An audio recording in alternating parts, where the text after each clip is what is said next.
నిన్నటి రోజున Telugu Desam party senior నాయకులని చెప్పుకున్న లక్ష్మిరెడ్డి గారు ఇక్కడే ఈ ప్రెస్ క్లబ్లోనే ఒక ప్రెస్ మీట్ పెట్టడం జరిగింది. ఆ ప్రెస్ మీట్ పెట్టి అన్ని అవాస్తవాలు మాట్లాడడం జరిగింది. ఇవన్నీ కూడా అవాస్తవాలని చెప్పి కడప నగర ప్రజలు ఎప్పుడో తీర్పు ఇచ్చేసినారు. అవన్నీ అబద్ధాలు కాబట్టే ఈ నియోజకవర్గంలో 55,000 వైఎస్ఆర్ కాంగ్రెస్ పార్టీకి ఉన్న మెజార్టీని కాదని 17,000 మెజార్టీతో తెలుగుదేశం పార్టీ అభ్యర్థిని గెలిపించినారంటేనే వాళ్ళ విశ్వసనీయత, వాళ్ళ మీద ప్రజలకున్న నమ్మకం, వాళ్ళ మీద తెలుగుదేశం పార్టీ కార్యకర్తలకు ఉన్న నిబద్ధత ఏందో మనం ఈ పార్టీకే మనం అర్థం చేసుకోవచ్చు. ఇకపోతే పెద్దాయన నిన్న మాట్లాడడం జరిగింది.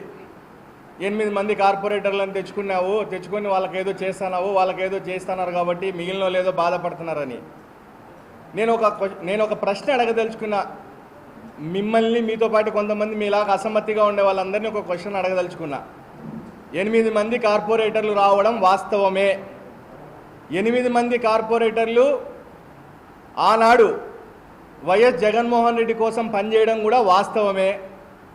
నిజాయితీగా ఆ పార్టీలో ఉన్నాం కాబట్టి, ఆ పార్టీ జెండా మోసినాం కాబట్టి, ఆ పార్టీ అభ్యర్థి గెలవాలని చెప్పి మేము ఆ రోజు కష్టపడిన మాట మాత్రం 100% వాస్తవమే, కాదని లేని విషయం. ఈరోజు మేము ఎలక్షన్లలో మీకు సహకరించినాం కాబట్టి మమ్మల్ని పార్టీలో చేర్చుకోండి అని చెప్పి మేము పార్టీలోకి రాలే. ఈరోజు